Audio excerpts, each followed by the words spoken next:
Bienvenido a otro video más de Finanzas Personales México Más. Comenzamos. Segunda parte de Pequeño Cerdo Capitalista Inversiones. Si no has visto la primera parte, te invito a que la veas para que complementes tu aprendizaje. Comenzamos. No todo lo que brilla es oro. Ten cuidado con alguien que te ofrezca rendimientos que salen de lo normal, comenta la autora. Y también nos pasó que hay personas que te ofrecen rendimientos increíbles que nadie tiene. De esas debes fijar. Comenta de un caso de un amigo de Forex que ofrecía muchísimo dinero de regreso y después que le ofreció el dinero se había ido con su dinero y de otras 300 personas del amigo que tenía la autora, que llamaron lo que el Madoff mexicano. Recuerda, este tipo de estafas no es solamente del mercado Forex, que también se gana dinero, sino puede suceder con negocios inmobiliarios, estructuras de multinivel, incluso con instituciones financieras que tienen en orden lo regulado en México, así que mucho ojo. Lo hemos comentado también en otro post que te dejamos en la descripción. Si es una inversión del sector financiero, tiene que estar supervisado por la Comisión Nacional Bancaria y de Valores, o aparecer en el Sistema de Información de Prestadores de Servicios Financieros, CIPRES, de Conducef. Lo encuentran en su página, la de CONSAR. No todas las inversiones se hacen en instituciones financieras y no se puede buscar en el CIPRES, por lo que sí podemos y debemos hacer es ver qué credenciales tienen los involucrados, y solo tratar con empresas legalmente constituidas. Si vas a meter tu dinero en una empresa, una franquicia, un proyecto de bienes raíces u otro, que sea una empresa legalmente constituida y dada de alta en el SAT, en los impuestos, que te presenten el acta constitutiva y te aseguren que hay algún registro de ella en la Profeco, o pertenecen a alguna asociación y obviamente hay que investigar los fundadores y los socios. ¿Qué factores afectan las inversiones? Para tener una buena estrategia y tomar decisiones de inversión, necesitamos tener un escenario de lo que viene. Para eso hay que tomar en cuenta 1. La inflación. 2. Los ciclos económicos. 3. Las tasas de interés. 4. La política. 5. Las finanzas públicas. 6. Los impuestos. 7. Los desastres naturales. Hay otros factores más, pero esos son los mínimos que debemos considerar. En México, la más importante son la encuesta sobre las expectativas de los especialistas en economía del sector privado del Banco de México y la encuesta de expectativa del análisis de mercados financieros de Banamex. Veamos estos factores que afectan la inversión. Inflación. Se define como el aumento sostenido y generalizado de los precios de los bienes y servicios de un país. A la tasa que den tus inversiones les tienes que restar la tasa anual de la inflación y esa es la que te dirá si de verdad hiciste o no una ganancia. ¿Cómo se mide la inflación? Para todos es igual. El INEGI tiene el Índice Nacional de Precios al Consumidor, que es una canasta de productos a los que monitorea los precios, así determina qué pasó con la inflación. Hay que revisar el indicador anual y el boletín, hasta puedes ver qué cosas fueron las que más subieron. Eso en cuanto al pasado, pero si quieres tener una idea de cómo se va a comportar para adelante, para eso puedes llegar a las perspectivas de inflación que el Banco de México publica en su informe trimestral. Los ciclos económicos. La economía tiene varios ciclos. Hay periodos de crecimiento, tropezones, caídas y crisis. Algo complicado de los ciclos económicos es que son recurrentes, pero no periódicos. Es decir, se repiten, pero nadie sabe cuándo y cuánto va a durar cada fase. De acuerdo con el INEGI, cada uno puede ir de 1 a 12 años. Saber en qué fase estamos o cuál se acerca nos sirve para ajustar. Para eso debemos entender cómo reaccionan nuestros activos a cada una de estas fases. Esto no quiere decir que en ciertas fases tengas que salirte de determinado activo. Eso quiere decir que debemos tomar en cuenta estos movimientos en nuestra estrategia. Hay que tener la noción de los ciclos e incluirlas en nuestra planificación. La diversificación es más efectiva que andar jugando a la lotería. ¿Qué indicadores nos permiten ver en qué parte del ciclo económico estamos? El más básico es el famoso Producto Interno Bruto, PIB. Ese indicador lo que mide es el tamaño de la economía de un país y cuánto creció de un periodo a otro. El PIB lo mide el INEGI y se publica trimestralmente. Otros indicadores que pueden seguir y consultar son el coincidente y el adelantado, que son del INEGI. Te dejamos un link del post en donde hablamos de esta parte de los ciclos y ubiques en qué ciclo estamos. 3. Las tasas de interés. Para los que usan créditos es muy claro, porque las tasas de interés es el porcentaje que te cobran sobre el monto que te prestaron. Las tasas de interés es una herramienta establecida por los bancos centrales En México, el Banco de México para combatir la inflación. Si ven que están subiendo los precios, la suben para que el precio sea más caro, menos gente lo pida y al tener menos dinero disponible baje la demanda, lo que eventualmente ayuda a que el aumento de precios se detenga. En cambio, si los precios están estables, pueden llegar a bajar las tasas de interés para que entonces sea menor el costo del dinero, la gente consuma más y la economía crezca. ¿Y qué tienen que ver las famosas tasas de referencia con mis inversiones? El nivel de tasas afecta directamente a las inversiones en instrumentos de deuda, porque las tasas de referencia lo es también para cuánto pagan entre ellos.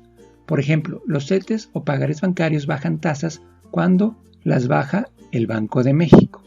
En el caso de México se ven afectados cuando Estados Unidos cambia también sus tasas, teniendo que bajarlas si ellos también las bajan, para seguir siendo una posibilidad de inversión.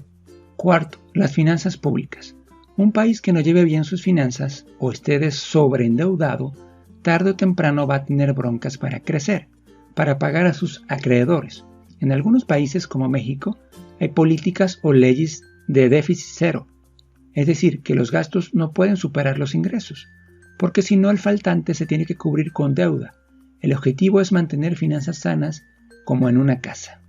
5. Lo llamó la autora la polaca. Cuando un país está pasando por cambios fuertes o gran incertidumbre, los inversionistas tienden a ponerse nerviosos. El caso es que eso puede afectar a las inversiones que tengamos. Esto incluye las calamidades, cambios de leyes, golpes de Estado, violencia, inseguridades, corrupción, que de alguna u otra forma afectarían al país donde tenemos estas inversiones. 6. Los impuestos. Aunque depende de cada país, hay que darles una mención independiente.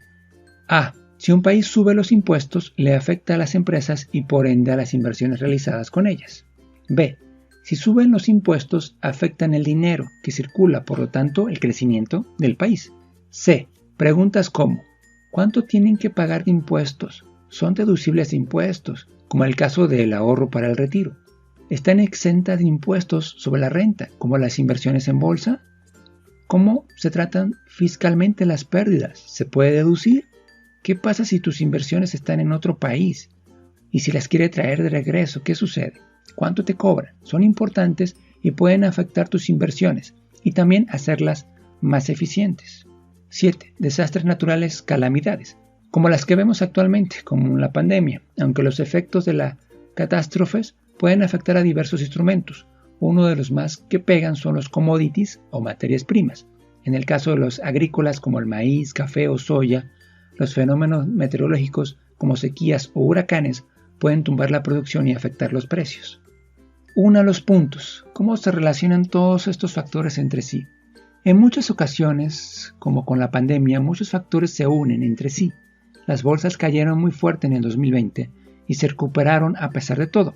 Quedan factores que son afectados en el proceso, como son la inflación, entre otros. ¿Qué hacer cuando los mercados van mal? Nunca te conoces a ti mismo cuando de verdad asumes tu primera pérdida.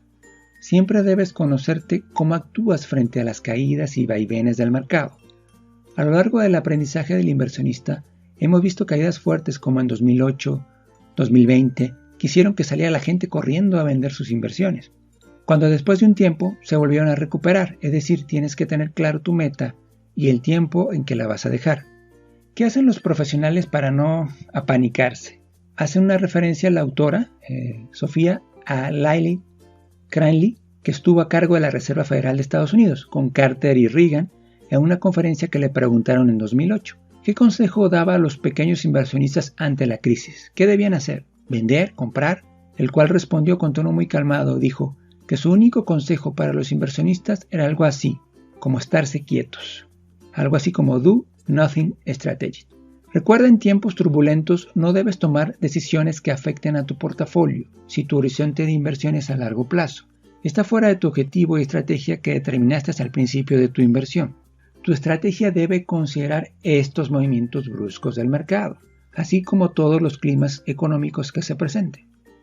No comiences a ver tu inversión de 10 años o 20 años cada mes. Cuando comiences, los tiempos turbulentos puede ser que te afecten y tomarás decisiones fuera de tu estrategia. Instrumentos de deuda. A los instrumentos de deuda también se le conocen como obligaciones, porque la empresa o gobierno contrae un compromiso de pago con el inversionista. Por esta razón, para muchos se consideran como los cimientos de un portafolio. Los instrumentos de deuda pueden ser de corto, mediano y largo plazo. En este intervalo puedes tener instrumentos de un día a 30 años, aunque aquí hay unos un poco más largos. Podemos ver en esta tabla los instrumentos de deuda del gobierno, como los CETES, los bondis, entre otros, y los instrumentos de deuda de las empresas privadas, como los pagarés, entre otros. La autora comenta que es importante tener claro el tiempo en que te darán el rendimiento, porque si por ejemplo lo sacas antes de que termine tu rendimiento, puede ser menor o mayor, depende cómo esté el mercado en ese tiempo.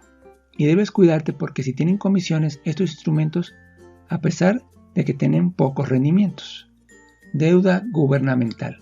En estos instrumentos es el gobierno el que pide el prestado a los inversionistas para fondear sus proyectos y manejar sus finanzas. Como el país entero respalda esta deuda y está difícil que un país quiebre, se considera el tipo de instrumento de inversión más seguro. Como en el caso de México, los CETES se consideran más seguros que la deuda o las acciones de cualquier empresa que cotiza en la bolsa. Ya lo hemos mencionado y te dejamos el post en la parte de cómo invertir en CETES. Deuda corporativa. Al igual que el gobierno, hay empresas que buscan financiarse y estas se compran por medio de casa de bolsa, con fondos de inversión que tengan estos instrumentos y depende de su calificación crediticia, que puede ir de AAA a BBB grande, que tienen diferentes significados. Instrumentos bancarios. Los pagarés y certificados de depósito son instrumentos de deuda bancarios. Algunos especialistas los consideran pasivos, porque así es como registran en la contabilidad, en un renglón distinto a las emisiones de deuda.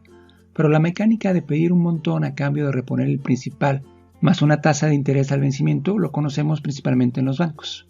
Hablemos de acciones. ¿Cuál es la diferencia entre deuda y acciones? Las acciones implican cierta propiedad sobre la empresa que las emite, pero no tienes un rendimiento garantizado. Las ganancias dependen de cómo le vaya a la empresa. En los bonos solo te deben el dinero que le prestaste y los respectivos intereses, no eres dueño. Pero el vencimiento sí tiene la obligación de pagarte las tasas que pactaste al principio en el bono. La autora recomienda que la deuda puede ser el cimiento de un portafolio, en específico los de deuda a corto plazo.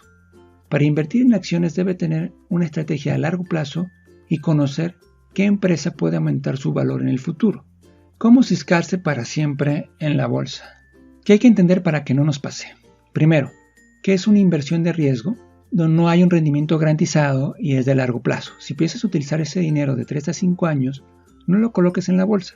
Segundo, cuando empiezas a oír noticias de máximos y rallies, no entres por mucho que sientas que se te va a ir la oportunidad. Normalmente cuando te enteras ya pasó. Y si ya estabas ahí, antes acuérdate que puede ser un buen momento para vender. Tercero, hazte a la idea de que habrá periodos en los que verás pérdidas y dimensiónalas. Acuérdate de las reglas de vender y comprar con tu estrategia. La autora comenta que si te creías un 007, no salgas con que te pareces a Rosita Fresita al manejar el riesgo. Por eso es importante tener tu perfil de riesgo bien claro. Cuarto, si te metiste cuando estaba caro, no decidas a lo loco. Lo peor que te puede pasar es que te tengas que aguantar unos añitos más de lo que habías planeado. Y más bien, piensa en meterle de poquito cuando está bajo para promediar, para saber más de comprar cuando está barato y vender cuando esté caro. Te dejamos otro post sobre lo que nos dan las acciones en donde hablamos de sus tipos y sus dividendos.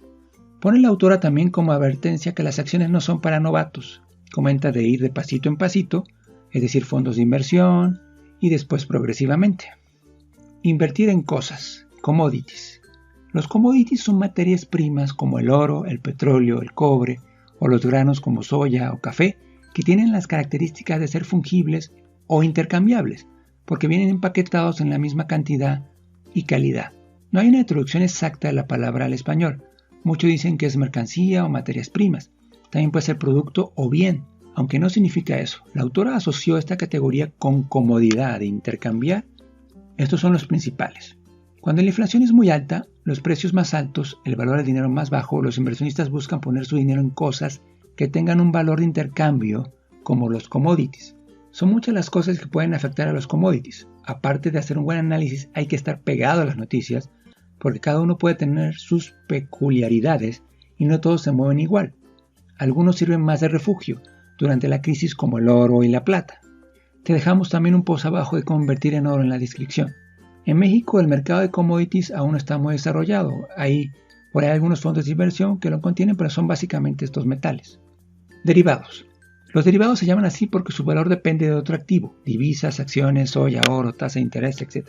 Y en general sirven para asegurar un precio, tener una posibilidad de compra o venta, o intercambiar algo en una fecha determinada para obtener mejores condiciones. Su función es la protección. Tipos de derivados. Opciones. Es un contrato que te da la posibilidad, más no la obligación, de vender o comprar un cierto activo de inversión a un precio determinado durante un plazo establecido. Por ejemplo, si adquiriste acciones de una empresa SA a 200 pesos, pero te alcanzó para muy pocas, quieres más y crees que van a subir, ¿qué haces? Puedes contratar una acción que tiene un valor mucho más abajo para que te den al mismo precio de 200, 2 meses después o cuando acuerden. Claro, si se te venció la acción ya no puedes comprar a ese precio, y si se te vence, tienes en algunos casos la obligación de comprar el activo, pero no es obligatorio. Las opciones de derecho a compra se conocen como call, o sea, cuando va subiendo el precio, y las de derecho a venta se llaman put, que es decir, cuando van cayendo el precio. También puedes ganar si determinada acción se cae en la opción de put, pero ese es otro tema. Futuros. Acá existe la obligación de vender o comprar un número determinado de algo, bienes o instrumentos financieros, en una fecha futura a un precio fijado de antemano. Dejas un depósito o margen, pero pagas el total al final cuando te lo entregan. Se usa para cubrir un riesgo. Si en un negocio se hicieran ciertos pagos a proveedores en dólares, se puede contratar un futuro del dólar para que al llegar a la fecha en la que la empresa debe pagar, tengas la cantidad de dólares necesarios y no se te muevan todas las cuentas o un cambio brusco te truene en la compañía. Veamos entonces un resumen de los diferentes instrumentos hasta ahora. Acciones. Representa una forma de una empresa y sus rendimientos dependen de los resultados de esa compañía tenga. Deuda. Por medio de estos instrumentos se están prestando dinero a cambio de que te paguen una tasa de interés al vencimiento. Divisas se adquieren para proteger contra el riesgo de una moneda de tu país y pierda poder adquisitivo. Commodities son materias primas cuya característica principal es que son intercambiables porque siempre vienen de la misma cantidad y calidades. Derivados son contratos cuyo valor depende del valor de otro activo. Te dejamos varios posts de cuándo son buenos los fondos, cuándo invertir en CETES, qué me dan las acciones, el portafolio para todos los climas, en la descripción. Hablemos de los ETFs, los híbridos de acciones y fondos. ¿Te gustaría estar invirtiendo en oro, petróleo e incluso en acciones sin tenerlas y comprar o vender cuando detectas un precio de oportunidad? Ese es el objetivo de los ETFs. Pueden replicar el comportamiento de varias empresas, incluso mercados, commodities, etc. Son más económicos que tener todo eso junto. Se comportan como si fueran acciones, pero compuesto de diferentes componentes. Uno de los ETFs más conocidos es el SPY, que sigue el comportamiento de las 500 mejores empresas, del Standard & Poor's 500. Si quieres invertir en las 500 mejores empresas, no gastas un dinero comprando cada una de ellas, sino en el ETF del SPY y simplemente vas aportando mes a mes. También estos ETFs van cambiando periódicamente su mezcla de las 500 mejores empresas, lo cual lo hace y tienes que revisar cómo ha sido su historia a lo largo del tiempo. ¿Qué diferencia tienen con los fondos? Que los ETFs se compran o venden a lo que estén en ese momento en el mercado, no exclusivamente a cómo queden en el cierre, que es lo que pasa en los fondos. Se pueden comprar directamente, en nuestra experiencia, en brokers regulados como TD y Ameritrade. En Estados Unidos también puedes abrirlas desde México o otros lugares de Latinoamérica. Aquí no tienen comisiones en compra y venta o utilizar GBM Broker para México. Te dejamos el post de los mejores brokers 2020 para que veas cuáles son los mejores y el post de cómo ser millonario ahorrando 100 pesos diarios que tiene que ver con usar estos factores de ETFs. También debes cuidar que están compuestos estos ETFs. Pueden ser una mezcla que tal vez sea bastante riesgosa. Hasta aquí llega el resumen de la segunda parte de Pequeño Cerdo Capitalista Inversionista. En ella vimos los factores que afectan nuestras inversiones de una forma muy clara y precisa. También vimos los instrumentos que están actualmente disponibles para nosotros, como las acciones, los derivados, los futuros. Sofía Macías fue mucho más allá y llevó también la parte de bienes raíces y negocios. Espero que este te haya sido de utilidad. Te habló Leonardo de Finanzas Personales México y más. Bye bye.